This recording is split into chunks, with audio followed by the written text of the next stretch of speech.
Hello everyone, and welcome back to the Upscale Plaid Quilt Along. My name is Brittany of Lo and Behold Stitchery, and we are on week 3 of 4 of making the Upscale Plaid quilt together. If you are just now tuning in, be sure to go back and watch week 1 and week 2 of the quilt along. By now we have all of our blocks created for this quilt, and now we are going to tackle quilt top assembly together. So this week in week 3, we are going to be completing steps 1 and 2 of the quilt top assembly, and then next week we will be doing steps 3 and 4 of the quilt top assembly. If you do not already have a copy of the Upscale Plaid quilt pattern, you can get a printed copy shipped to you or a PDF digital download. You can find both of those in our shop. Be sure to check out the blog posts that go along with these quilt along videos. If you are coming across these videos on YouTube, we have blog posts on our website that correlate with each of the videos, and you will find just all of the written instructions and other details, links to other tutorials, things like that in those blog posts. So be sure to watch the video and read through the blog posts. And let's jump in. So before we get started with sewing, you are going to want to choose a layout option for this quilt top. So I mentioned this a couple of weeks ago to start thinking about which layout you would like for your quilt. The cover quilt shows layout 1, and then there are 5 total layouts for this design. So you want to hit pause on this video and really nail down which layout you are going to want to make. We need to decide this before we sew our rows together, because that's going to determine how we press our seams. If you're making the bed size, also look at the quilt drape layout, and that is going to just show you how your quilt is going to look on a mattress, like what the top part of your mattress is going to show of that quilt design. So that should definitely be a factor in choosing your layout if you're making a bed size. So once you choose your layout, the quadrant that you are going to make is the same exact quadrant no matter what layout you are making. And that quadrant is shown on page 8 of the paper copy or page 9 of the PDF. So that diagram shows you what one quadrant is going to look like. You can see all of the different rows on the left side of the diagram. Those rows are all labeled.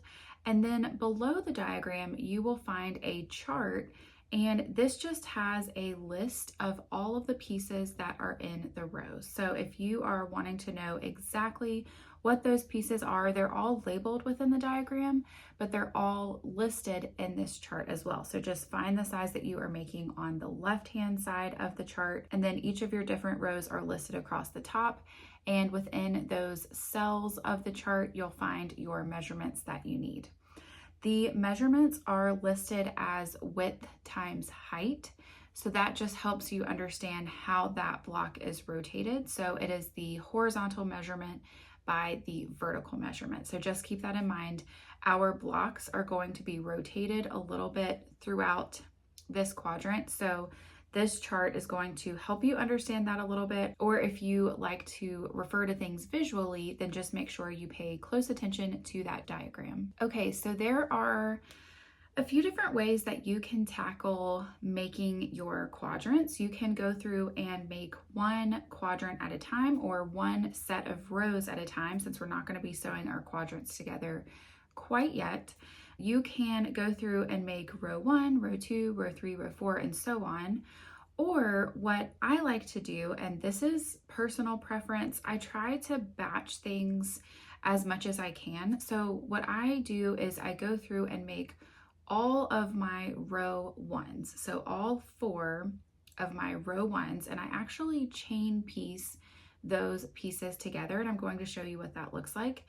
And then I will go through, snip my threads, press my seams, and then create all 4 of my row 2s, snip my threads, press my seams, and then move on to row 3. So that's kind of how I like to work through this pattern. Just a quick note so that you don't get too far ahead. Whenever you go to press your seams, you are going to press them according to the seam pressing chart that is at the top of page 9 in the paper copy, or if you are looking at the digital copy, you will find that at the top of page 11. So just remember that our seams are going to be pressed very, very specifically, so don't get too far ahead. This is what that process looks like. I have already made all 4 of my row 1s.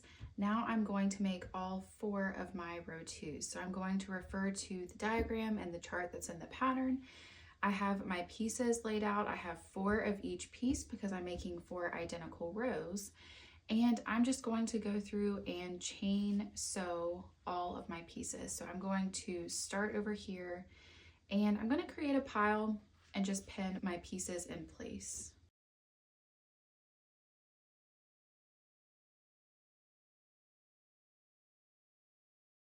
Right, then I'm going to pin my next 2 pieces in place. And there are so many different ways that you can do this. I am chain piecing each of my rows, but you could also chain piece all of your rows together at the same time. I like to do it like this just because it's really important to keep track of which rows are getting pressed in which direction. So this just allows me to focus on one row at a time, but you can certainly modify that. All right, so I'm going to take these to my sewing machine and save these for the next step.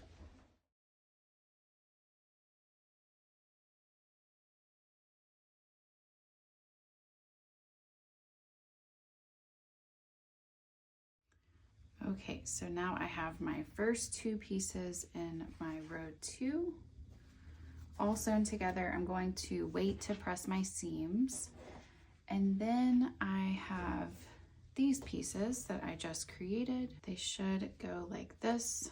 Double check the pattern and make sure that you don't get your pieces flipped. I have definitely done that a time or 2. I am going to pin these pieces to these pieces and sew them together.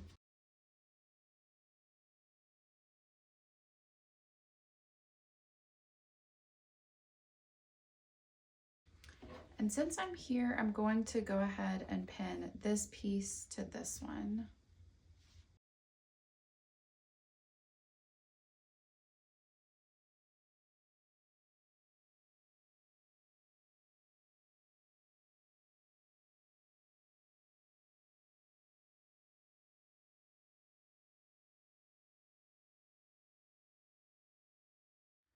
Okay, so I have all 4 of my row 2s here. I don't have any of my seams pressed from what I just created, and I am making layout 1, so I am going to press 2 of my row 2 seams to the left and 2 of my row 2 seams to the right. So just like we've done before, I'm going to set the seam and then really make sure that this seam gets nice and flat. So I'm pressing all of these seams to the left because my row is oriented like this. These seams are still going to be pressed open, but the seams that I just created are the ones that I'm going to be pressing.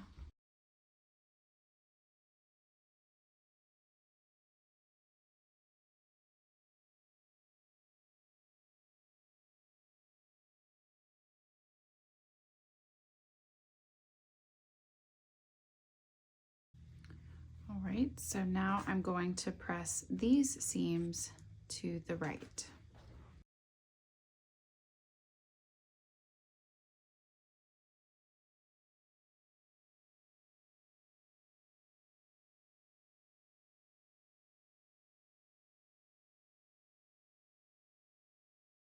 Okay, so now I have all 4 of my row 2s. Remember to refer to the seam pressing table to let you know which direction you need to press these seams. You might be pressing them all in the same direction, or you might be splitting it up like I did.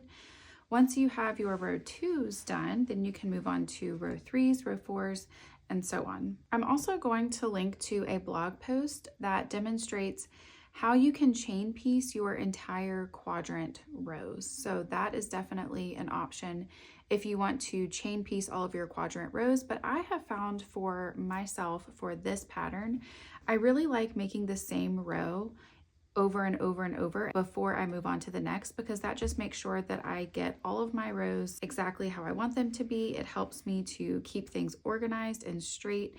I can sometimes get things mixed up if I try to do too many things at once. So I like to just go through and make all 4 of my rows together. So I'm going to set this aside and move on.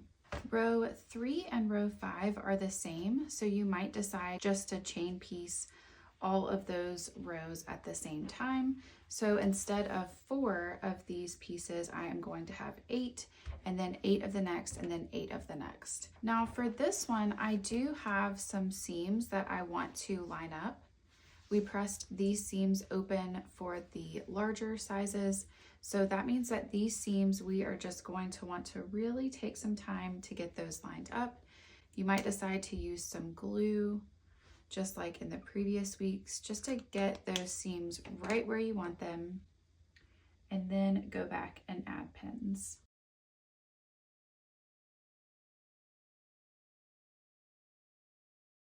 All right, while I'm here, I'm going to go ahead and get my next 2 blocks aligned and pinned together.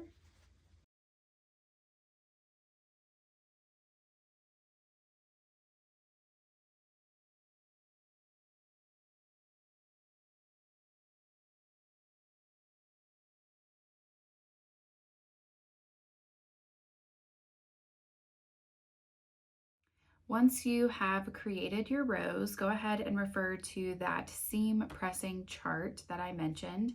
That is going to tell us how we want to press our seams within each row. So just spend some time looking at this chart. Make sure that you really understand what it is that you are doing.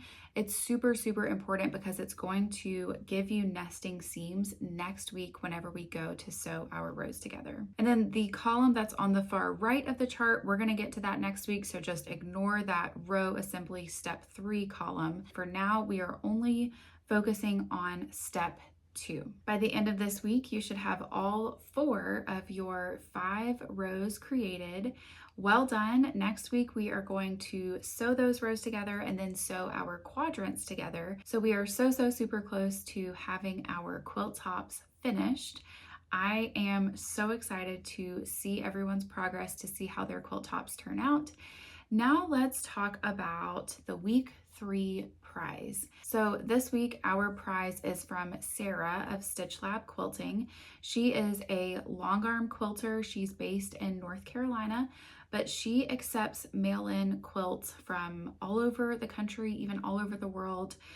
She has done so much quilting for me over the last couple of years, and she really does a phenomenal job. I have really enjoyed working with her. She just pays really close attention to detail. She has very high quality standards, and she's also just really helpful if you need some suggestions of different pantographs, different quilting ideas that you would like quilted on your quilt. If you plan to get it long armed, then she is really great to work with. And she is graciously sponsoring this week's prize. One lucky winner is going to have their Upscale Plaid quilt edge to edge quilted for free. And how you enter is just like the previous weeks. You are going to share a week 3 progress photo. Be sure to tag Lo and Behold Stitchery in the photo, not just in the caption. We need the tag in the photo.